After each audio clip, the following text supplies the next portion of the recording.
My name is Nora Bennett. I am 30 years old. A few weeks ago, I heard my own father say I was too embarrassing to be seen with my brother's new in-laws. I was standing in the hallway with a mug of coffee when his voice came from the living room, sharp and final. Your brother's in-laws are elite. You'll humiliate us. Do you understand, Nora? Don't ruin this. He didn't whisper. He didn't soften it. He said it like I was a loose end that needed to be controlled, not his daughter. My brother Ethan had just gotten engaged to a millionaire heir, the kind of woman whose life looks like it was designed for glossy hotel magazines, and suddenly my quiet, data-heavy life in Austin became a threat to their image. They didn't care that I spent nights rebuilding hotel revenue models or fixing booking systems that were bleeding money. To them, I was still the awkward girl who asked too many questions at dinner and never knew which fork to use. While they packed designer outfits for a New Year's Eve engagement party at a luxury resort, I was told to stay home and keep things simple. They didn't want me at the party. They didn't want me near the people they called elite. They didn't want anyone knowing I was part of the family. That sentence followed me back into my childhood. I never thought of myself as embarrassing. I just knew I was different. At family barbecues, while other kids ran around the yard, I sat at the plastic table counting how many hot dogs people took and wondering why Uncle Mike always left early. I asked questions adults hated. Why invest in a company drowning in debt? Why say we're fine with money when mom works 2 jobs? People laughed at first, then stopped inviting me into conversations. My parents, Thomas and Karen Bennett, would pull me aside afterward. Nora, please just be normal, smile, talk about school. Don't interrogate people. Meanwhile, Ethan was everything they wanted. He knew exactly when to laugh, when to compliment someone's watch, when to ask about golf. At his graduation dinner, I stood too close to a waiter while asking about wages and tips, and a tray of marinara sauce tipped over. Red splashed across a guest's white dress. The table went silent. My mother's face burned with shame. My father grabbed my arm so hard it hurt and hissed, "This is exactly what I mean. You don't belong in these settings." That was the moment I stopped trying to belong. Instead, I buried myself in numbers. In high school, I taught myself spreadsheets for fun. In college, while others posted party photos, I ran experiments on tiny hotel websites that couldn't afford real agencies. I learned how to take chaos and turn it into clarity. Charts made sense to me when people didn't. Data never asked me to be quieter or smaller. But back home in the suburbs of Austin, none of it mattered. And I landed my first client. My mother smiled politely and said, "So you're still doing that online thing?" My father waved it off. "It's temporary. She'll get a real job eventually." Ethan went straight into law, joined a corporate firm, and became the golden boy again. My parents introduced him as our pride and joy, the future partner.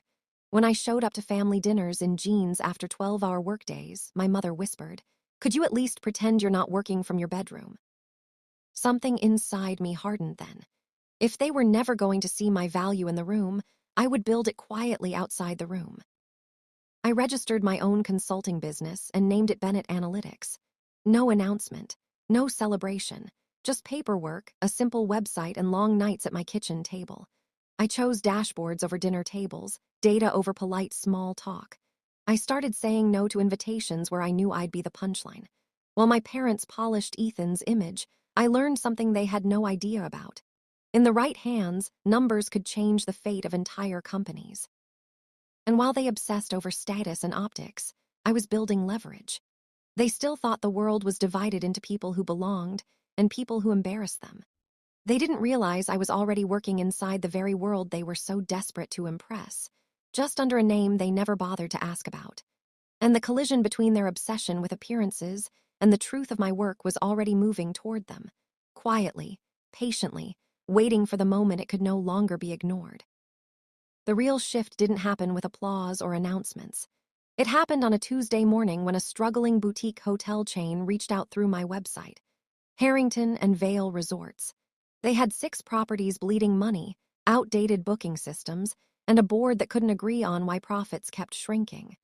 I wasn't their first consultant, just the cheapest one willing to dig into raw data instead of glossy presentations. I signed the contract quietly, worked from my apartment, and told no one. For weeks, I lived inside their numbers. Occupancy patterns, seasonal pricing mistakes, staff scheduling inefficiencies, loyalty programs that rewarded the wrong guests.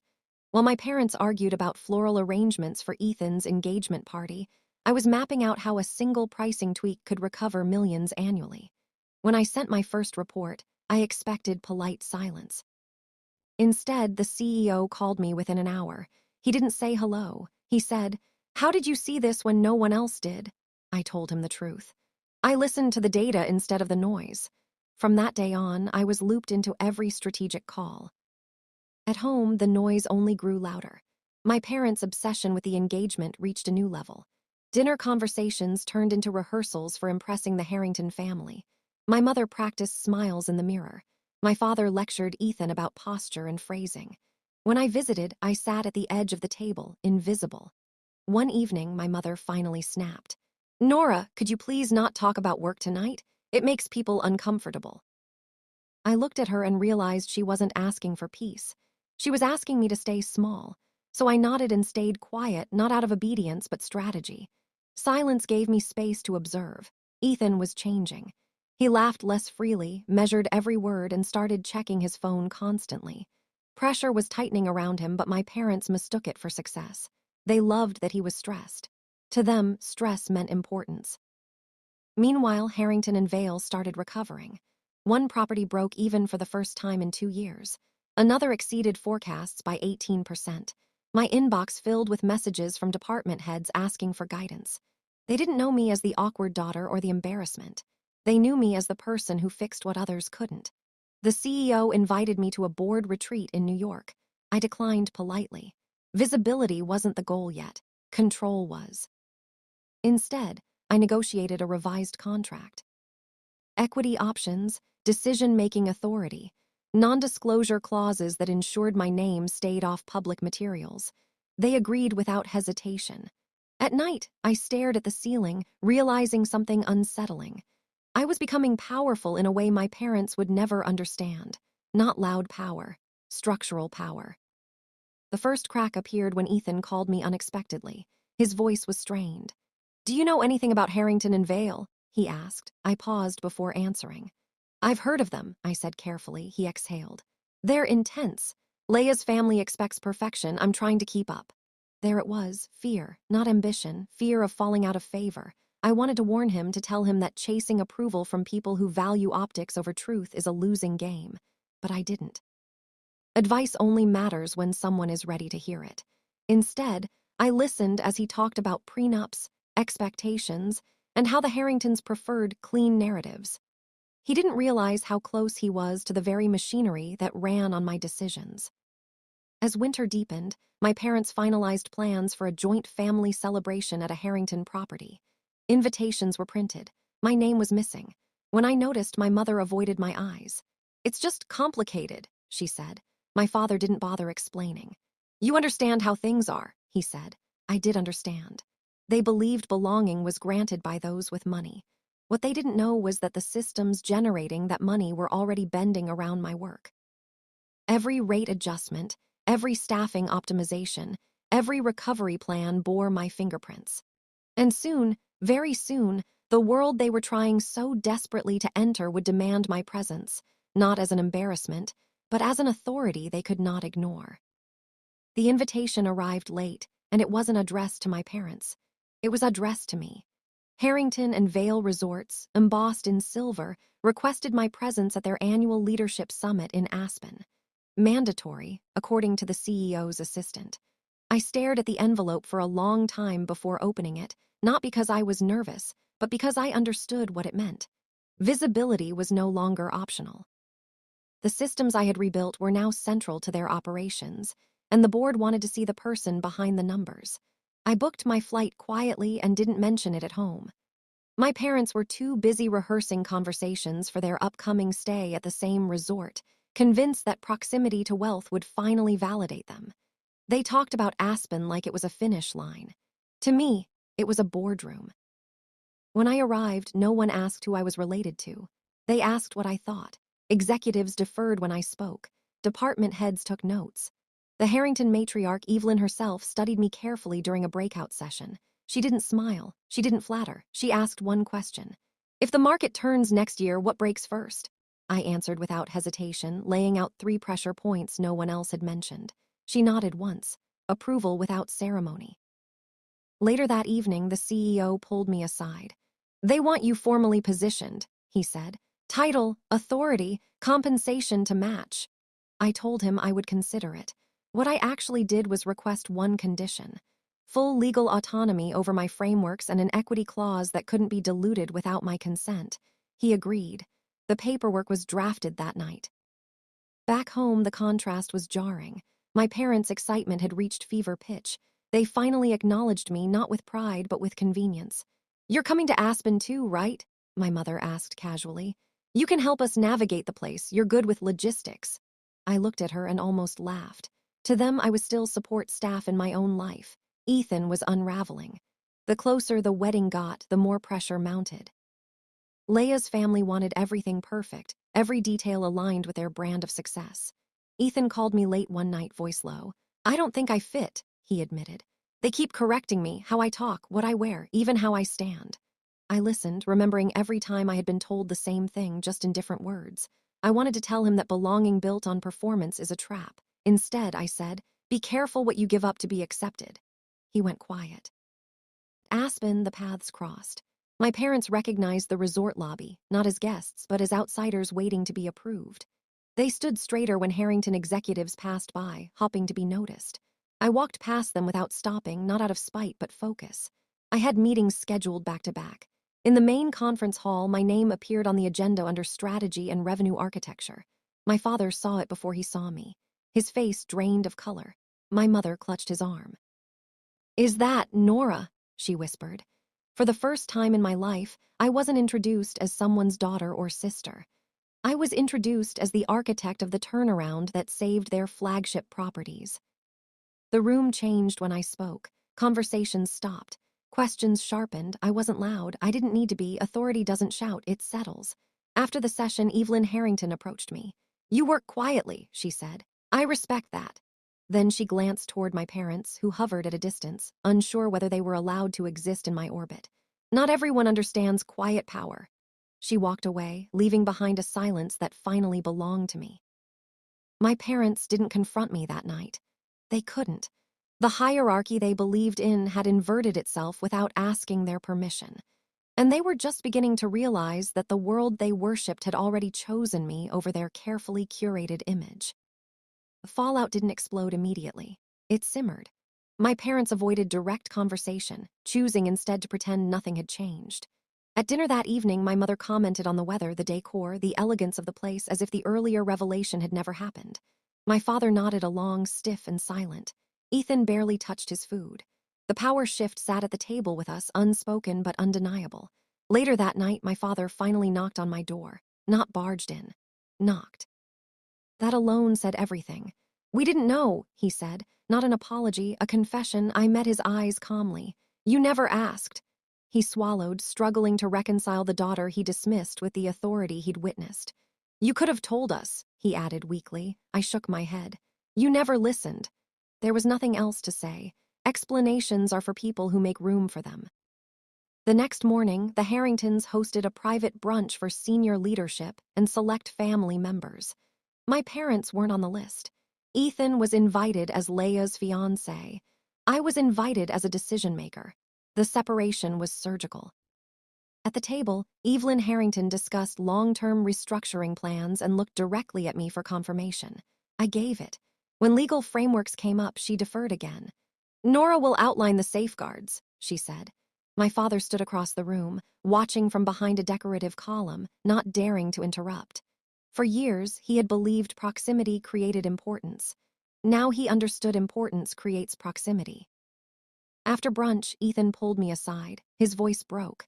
"They respect you," he said. "They don't even see me." I didn't sugarcoat it. "They see you as an accessory, that's not respect." He nodded slowly, the truth settling heavy on his shoulders. For the first time, he wasn't asking how to impress them. He was asking how to survive them. I told him the only thing that mattered. Know what you control and protect it legally. That word, legally, landed hard. He had spent his life practicing law for others, never realizing he needed it for himself. The confrontation came that evening. My parents asked me to sit with them in the lounge. No audience, no performance. My mother cried quietly. "We were afraid," she admitted. Afraid you'd never fit, afraid people would judge us. I listened without interrupting. When she finished, I spoke evenly. You judged me first.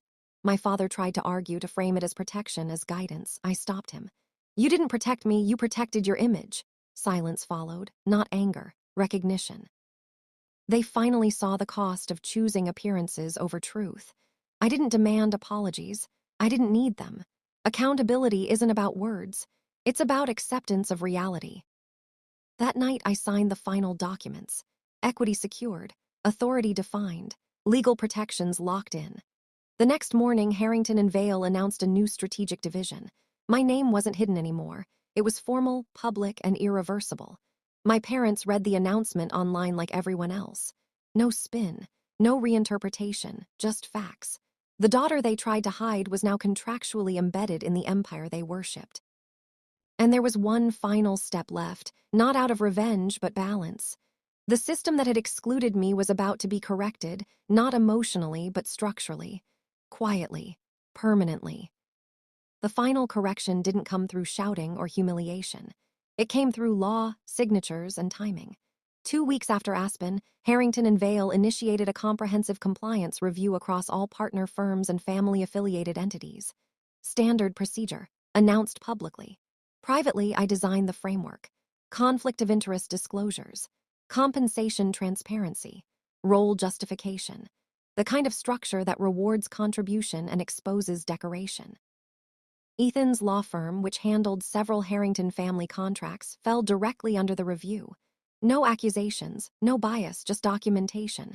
When the results came back, the difference was undeniable. My role existed because outcomes demanded it. Ethan existed because relationships sustained it. One survived scrutiny, the other didn't. His firm wasn't shut down, but its preferred status was revoked. Promotions were frozen. Influence evaporated overnight. My parents panicked, not because Ethan was harmed, but because the illusion they had built collapsed. My father called me, voice shaking. You did this, he asked. I answered calmly. I built systems, systems reveal truth. He tried to plead, to reframe years of dismissal as misunderstanding. I stopped him gently. This isn't punishment, it's alignment. That word mattered. I wasn't taking anything from Ethan. I was removing the scaffolding that never belonged to him. Later, Ethan came to see me. Not as a rival, not as the golden child, as a human being finally standing on his own feet. I don't know who I am without their approval, he admitted. I told him the hardest truth I knew. Then you get to find out. For the first time, he thanked me, not for saving him, but for not saving him. At the next family gathering, the dynamic was unrecognizable. My parents didn't posture. They didn't perform, they listened. When someone asked what I did, my father answered clearly, accurately. No minimization, no embarrassment, just fact. She runs strategic architecture for Harrington and Vale. There was no pride in his voice yet, but there was respect. And respect is the only currency that lasts. My mother apologized privately, not dramatically, but sincerely. I should have stood up for you, she said. I accepted it without reopening wounds. Closure doesn't need to bleed. Months later, I finalized one more legal boundary. I restructured my involvement to ensure my authority couldn't be leveraged against family ties. Clear separation, clear consequences. I didn't do it to protect myself from them. I did it to protect the work. Power without boundaries corrodes. With them, it stabilizes. Standing in my office one evening, overlooking a city that never knew my name growing up, I felt something settle. Not victory, balance. I didn't dominate my family by crushing them. I dominated the narrative by refusing to play the role they assigned me. I didn't raise my voice. I raised standards. If this story moved you, if it reminded you that quiet strength and smart decisions always outlast noise and rejection, then take a moment to like this video and subscribe to the channel. Your support helps more stories like this reach the people who need them.